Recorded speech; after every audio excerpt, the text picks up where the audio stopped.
جو وہ ہوتی ہے شیطان کی جانب سے ہوتی ہے۔ کیسی سرگوشی؟ کسی کو دیکھ کر آپس میں سرگوشی کرنے لگ جانا، کسی کو دیکھ کر غیبت کرنے لگ جانا، اس کے بارے میں برے برے اشارے کرنا، یہ سرگوشی ہوتی ہے شیطان کی جانب سے۔ یہ کیوں ہوتی ہے؟ لِيَحْزُنَ الَّذِينَ آمَنُوا، تاکہ غمگین کر دے، تاکہ مغموم کرے ان لوگوں کو جو ایمان لائے۔ اصل میں یہ منافقین جو ہے نا وہ مومنوں کو نقصان دینا چاہتے تھے۔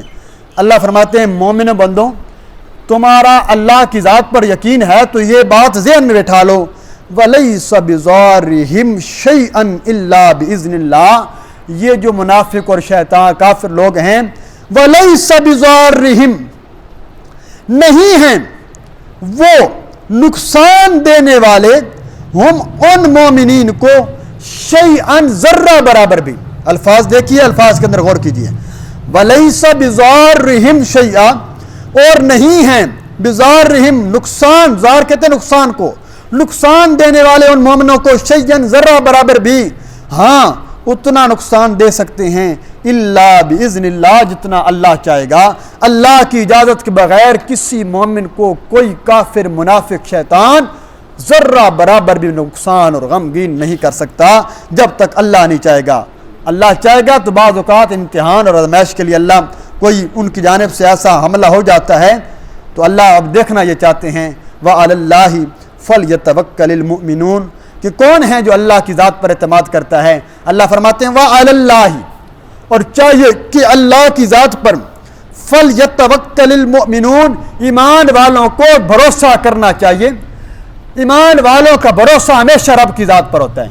ساری دنیا اس کے مخالف ہو جائے نا، جو سچا مسلمان ہوتا ہے نا وہ یہ کہتا ہے کہ میرا رب میرے ساتھ کھڑا ہے، میری رب کی تائید میرے ساتھ ہے، پوری دنیا کا کفر بھی اکٹھا ہو جائے میرا کچھ نہیں بگاڑ سکتا، کیونکہ میرے ساتھ میری اللہ کی مدد شامل حال ہے۔ اور یہ بات وہ کر سکتا ہے جو اپنے رب کی ذات پر جتنا خالص یقین کرتا ہوگا، اس لیے اپنے اللہ کی ذات پر ہمیشہ توکل کیا کریں۔ آگے دیکھیے جی، اب مجلس کا ایک ادب آ رہا ہے، یا ایھا الذین آمنوا، اے ایمان والوں، اذا قیل لکم، جب کہا جائے تم سے، کیا بات؟ تفسحوا، کہ کھل کر بیٹھا کرو، مجلس میں کشادگی پیدا کیا کرو۔ تفسحوا فی المجالس، مجالس کے اندر کشادگی پیدا کیا کرو، کھل کر بیٹھا کرو۔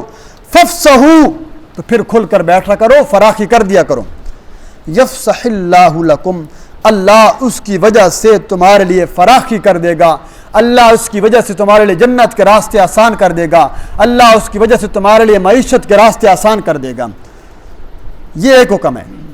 وہ یوں حضور علیہ الصلوۃ والسلام مسجد نبی میں تشریف فرما تھے تو صحابہ کی کثرت تھی، مسجد چھوٹی تھی تو مسجد بھر گئی، یوں مجمع تھا، مجمع بھرا ہوا تھا، بدری صحابہ آ گئے۔ اب میں نے بتایا کہ عشرہ مبشرہ کے بعد سب سے زیادہ فضیلت والے صحابہ وہ بدری صحابہ ہیں جنہوں نے غزوہ بدر کے اندر شریک کیے تھے، 313 صحابہ۔ اچھا، بدری صحابہ آئے، حضور علیہ الصلوۃ والسلام نے دیکھا، وہ آ کر کھڑے ہو گئے، نے سلام بھی کیا، اس کے باوجود کسی نے کوئی جگہ جنبش نہیں کی کہ وہ آ کر بیٹھ جائیں۔ حضور علیہ الصلوۃ والسلام نے چند لوگوں کی طرف اشارہ کیا کہ آپ کھڑے ہو جائیں، اور چند سے کہا کہ آپ ذرا یہ کشادگی پیدا کریں تاکہ تمہارے بھائی بیٹھ جائیں۔ تو وہ جو چند صحابہ کھڑے کیے گئے تو منافقوں نے وہاں پر باتیں کرنا شروع کر دی، یہ کیسا انصاف ہے، جو پہلے آئے تھے ان کو کھڑا کر دیا اور بعد میں آنے والوں کو اپنے پاس بٹھا لیا۔ تو اللہ نے یہ حکم دے دیا کہ صاحب مجلس، میر مجلس، جو صاحب انتظام ہوتا ہے نا، اگر وہ کسی کو کہہ دے کہ آپ مجلس سے کھڑے ہو جائیں، بشرطے کہ طریقہ اچھا ہو، کہ آپ تھوڑی سی رخصت فرمائیں، یہ مہمان آئے آپ جگہ دے دیں، تو فرمائیے کہ اس کو حکم ہے وہ کھڑا ہو جائے، وہ جگہ دے دے اس کے لیے۔ اور اگر وہ کہہ دیں کہ گنجائش پیدا کرو، تو نبی کے کہنے سے پہلے بھی اگر کوئی بندہ ہے جس کے لیے راستہ بنا دینا چاہیے، گنجائش بنا۔ ہاں، اس کے لیے حکم نہیں ہے کہ آ کر وہ کہہ دے کہ بھائی تم کھڑا ہو، میں نے یہاں بیٹھنا ہے، اس کو جائز نہیں ہے، لیکن میر مجلس کہہ سکتا ہے۔ حضور علیہ الصلوۃ والسلام نے یہ کہہ دیا ان صحابہ کی تقدس کی وجہ سے کہ وہ آگے بیٹھا کرتے تھے۔ اور بعض اوقات یہ بھی ہوتا تھا، مفسرین نے لکھا، منافق جو تھے نا، منافق وہ یوں پہلی جگہ تھی نا، وہاں پر آ کر قبضہ جما لیتے کہ ہم بڑے مخلص ہیں جی، ہمیں مسئلہ سمجھنا ہے۔ اب جان بوجھ کر وہ بدری صحابہ اور کبار صحابہ کی جگہ پر بیٹھ جاتے، کہتے جی ہم نے دین نہیں سیکھنا، اب نہ وہاں سے ہلتے نہ وہاں سے اٹھتے.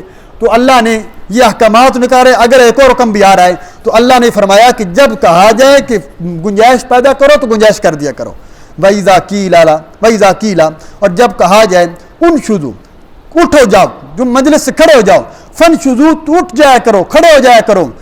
اس سے کیا ہوگا؟ یرفع اللہ الذین آمنوا منکم, بلند کرے گا اللہ ان لوگوں کو جو ایمان لائے ہیں, منکم تم میں سے. منافق نکل گئے, منافقوں کو بلند نہیں کرے گا.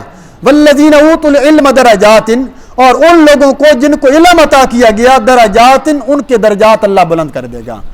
آپ مجلس لگی ہوئی ہے, ایک ساتھی اوپر سے آپ کے پاس آ جاتا ہے. اب آپ کے پاس اس محفل میں آپ لیکن تھوڑا تھوڑا گنجائش بنا کر اس کے لیے گنجائش بنا دیتے ہیں, یا آپ اٹھ کر اس کو جگہ دے دیتے ہیں. اللہ فرماتے ہیں جو بندہ ایسا کرے گا, اللہ ایمان والوں کو, خاص طور پر علماء جو صاحب علم لوگ ہوں گے, ان کے جنت کے اندر درجات بلند کر دے گا, جو ایک بہت بڑی فضیلت ہے. اس لیے دل کے اندر تنگی محسوس نہ کیا کریں. ہاں اگر کوئی بندہ مجلس کے اندر, اس کے ذمہ میں بہت سارے احکامات لکھے گئے, کوئی بندہ مجلس میں بیٹھا ہے, آپ میں سے یہاں سے کوئی بندہ پانی پینے کے لیے کی ضرورت کے لیے اٹھے, اب دوسرے بندے کے لیے جائز نہیں اس کو جگہ پر بیٹھ جائے, پتہ ہے کہ اس نے واپس آنا ہے. ہاں اگر وہ بغیر بتلائے مسجد سے باہر چلا جائے پھر اس کی جگہ پر بیٹھا جا سکتا ہے. تو اس لیے فرمایا یہ مجلس کے آداب کو اللہ نے ذکر کر دیا. واللہ بما تعملون خبیر, اللہ رب العزت ہیں وہ تمہارے تمام اعمال کی خبر رکھنے والے ہیں. یا ایھا الذین آمنوا, اے ایمان والوں, اذا ناجیتم الرسول, جب سرگوشی کرو تم الرسول, اللہ کے رسول کے ساتھ, فقدموا بین یدی نجواکم صدقۃ, تو پس آگے بھیجو تم اپنی اس سرگوشی سے پہلے صدقۃ, کچھ صدقہ. سرگوشی کرنے سے پہلے تم اللہ کے راستے میں صدقہ کرو. اب یہ حکم کیوں آیا؟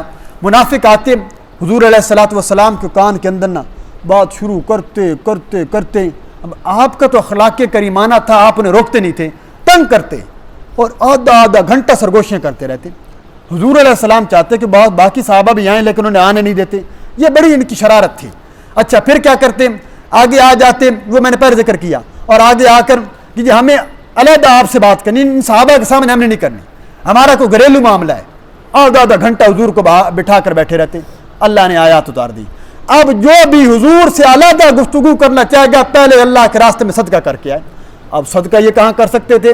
اللہ نے ان کے دل کے حال پڑھ لیا. اللہ نے کہا پہلے 1 دینار خرچ کرو سب کے سامنے, اور سب کے سامنے خرچ کر کے پھر آ کر سرگوشی کرو. اس کی وجہ سے منافقوں نے سرگوشی کرنا چھوڑ دی, یہ اب آنا چھوڑ دیا. اللہ نے یہ حکم نکار دیا. حکم آیا کہ جب تم سرگوشی کرنا چاہو تو تم اس سرگوشی سے پہلے اب صدقہ ادا کرو. ذالک خیر لکم, یہ تمہارے لیے بہتر ہے ثواب کے اعتبار سے. وَأَطْهَرُ, اور تمہارے لیے پاکی کا, تمہارے دل سے پاکیزگی کا اور تمہارے گناہوں سے پاکیزگی کا ذریعہ بنے گا, کیونکہ اس کی وجہ سے رسول صلی اللہ علیہ وسلم کو جو اذیت ہوتی ہے وہ ختم ہو جائے گی. ہاں اب وہ جو غریب صحابہ ہیں وہ کیا کریں گے؟ وہ تو صدقہ نہیں دے سکتے. فَإِن لَمْ تَجِدُوا, پس اگر تم نہ کر سکو صدقہ, فَإِنَّ اللَّهَ غَفُورٌ رَحِيمٌ, پس اللہ رب العزت بخشنے والے ہیں, رحم کرنے والے ہیں. تو یہ ہوا کہ اللہ رب العزت نے یہ حکم اتار دیا. یہ ایک قرآنی پہیلی بھی ہے, قرآنی آپ جسے بجارت بھی کہہ سکتے ہیں, جسے مفسرین نے لکھا کہ قرآن کریم کی وہ کون سی ایک آیت ایسی ہے جس کے بارے میں حضرت علی رضی اللہ تعالیٰ عنہ کا یہ دعویٰ ہے کہ اس قرآن کی آیت پر نہ مجھ سے پہلے کسی نے عمل کیا نہ میرے بعد کوئی عمل کرے گا. اس آیت پر صرف حضرت علی رضی اللہ تعالیٰ عنہ نے عمل کیا. تو وہ قرآن کی آیت ہے کہ جب اللہ نے فرمایا نا کہ ایمان والے جب آئے نا تو منافق تو ویسے رک گئے کہ وہ صدقہ کریں. حضرت علی فرمایا کہ میں گیا, میں نے 1 دینار صدقہ کیا, میں نے حضور سے جا کر علیحدہ بات کر لی, کچھ سرگوشی کر لی. 1 مرتبہ ہوا, یا 2 مرتبہ, یا 3 مرتبہ ایسا ہوا, تو میں نے اس پر عمل کیا ہی تھا. اب جو غریب صحابہ تھے ان کے دلوں کے اندر, جو بالکل غریب نہیں تھے, درمیانی طرف کے, نہ بالکل نادار نہ بالکل امیر, اب وہ سمجھتے کہ پتہ نہیں اب ہم رخصت میں شامل ہیں یا نہیں ہیں. اگر نہ دے کے جائیں ایسا نہ اللہ کی طرف سے کوئی پکڑ آ جائے, اگر دے کے جائیں تو اپنی مالی حالت ایسی نہیں ہے, لوگوں کے سامنے ظاہر ہو جائے گی. جب اللہ نے صحابہ کا یہ حال دیکھا نا, حالانکہ اللہ رخصت پہلے دے چکے تھے, تھوڑی دیر کے بعد اللہ نے یہ آیت اتار دی. اگلی آیت سنیے. اشفقتم, کیا آیا تم ڈر گئے ہو, ان تقدموا بین یدی نجواکم, کہ تم آگے بھیجو اپنی سرگوشی کے صدقاتن, کوئی صدقہ, اپنی سرگوشی سے پہلے صدقہ دینے سے تم ڈر گئے ہو. فَإِذْ لَمْ تَفْعَلُوا اگر تم یہ نہ بھی کرو وَتَابَ اللَّهُ عَلَيْكُمْ اللہ تمہاری طرف رجوع کرے گا، اللہ توبہ قبول کرنے والا ہے، تو اللہ تمہارے اس عمل کو قبول کر لے گا۔ اب یہ حکم اللہ نے منسوخ کر دیا، اب جو بھی آنا چاہے کر لے، لیکن شرط یہ ہے کہ تھوڑی سی بات کرے فوراً واپس چلا جائے۔ اب منافقین وہاں سے بھی رک گئے کہ صدقہ نہیں دیتے تھے، اب یہاں لمبی دیر نہیں بیٹھ سکتے تھے کہ منافقت جو ہے نا وہ ظاہر ہو جائے گی، لوگ کہیں گے جو دیر سے بیٹھا ہے نا یہ حضور کو تنگ کرنے آیا ہے۔ تو اب یہ جو راستہ تھا اللہ نے وہ جو حکمت تھی اس کے ذریعے وہ حکمت پوری ہو گئی۔ تو اس آیت پر مفسرین کے بقول تفسیر مزری کے اندر، تفسیر معارف القرآن کے اندر، تفسیر جواہر القرآن کے اندر بھی یہ بات ذکر کی گئی کہ حضرت علی رضی اللہ تعالیٰ فرماتے ہیں اس آیت پر کہ صدقہ دے کر حضور سے علیحدہ گفتگو کرنی یہ اعزاز صرف مجھے حاصل ہے۔ تو یہ اللہ کے نبی کے صحابہ کو مختلف اعزازات حاصل ہیں، حضرت علی کو یہ اعزاز حاصل ہو گیا۔ البتہ استحبابی درجہ بعد میں قائم رہا، وجوبی درجہ ختم ہو گیا۔ اب اللہ فرماتے ہیں بس آخر کے اندر یہ بات سرگوشی تو تم کرتے رہو، اصل حکم یہ ہے وَأَقِیمُوا الصَّلَاةَ نماز قائم کرنی ہے، نماز نہیں چھوڑنی چاہے جو ہو جائے، سرگوشی کرو نہ کرو نماز ضرور پڑھنی ہے۔ وَآتُوا الزَّکَاةَ زکوٰۃ ضرور دینی ہے۔ یہاں سے منافق خوش ہو گئے، شکر ہے جی یہ حکم تو ٹلا، یہ وگرنہ ہمیں جو ہے نا پیسے دینے پڑتے تھے، درہم دینا پڑتا تھا۔ اللہ نے کہا وہ تو ختم ہو گیا لیکن زکوٰۃ موجود ہے، زکوٰۃ دینی ہے، زکوٰۃ کی چھٹی نہیں ہے، نماز پڑھتے رہو، زکوٰۃ ادا کرتے رہو۔ وَأَطِیعُوا اللَّهَ وَرَسُولَهُ اللہ اور اس کے رسول کی اطاعت کرو، اللہ اور اس کے رسول کی اطاعت کرتے رہو تو فرمایا اسی کے اندر تمہاری کامیابی ہے۔ وَاللَّهُ خَبِيرٌ بِمَا تَعْمَلُونَ اور اللہ رب العزت تمہارے تمام اعمال کی خبر رکھنے والے ہیں۔ اصل کامیابی اسی بات کے اندر ہے کہ ہم انسان اللہ اور اس کے رسول کی فرما برداری کے اندر زندگی گزاریں۔ روزہ رکھنا بھی اللہ کی فرما برداری کے اندر ہے، اور اس کے اندر اگر کوئی نافرمانی کرے گا، جان بوجھ کر نہیں رکھے گا تو فرمایا اس کا وبال ہوگا۔ نماز پڑھیں، زکوٰۃ ادا کریں، نیک اعمال کریں، اطاعت کے اندر بڑھ چڑھ کر پیش ہوں۔ اللہ تعالیٰ سے دعا اللہ تعالیٰ عمل کی توفیق عطا فرمائے۔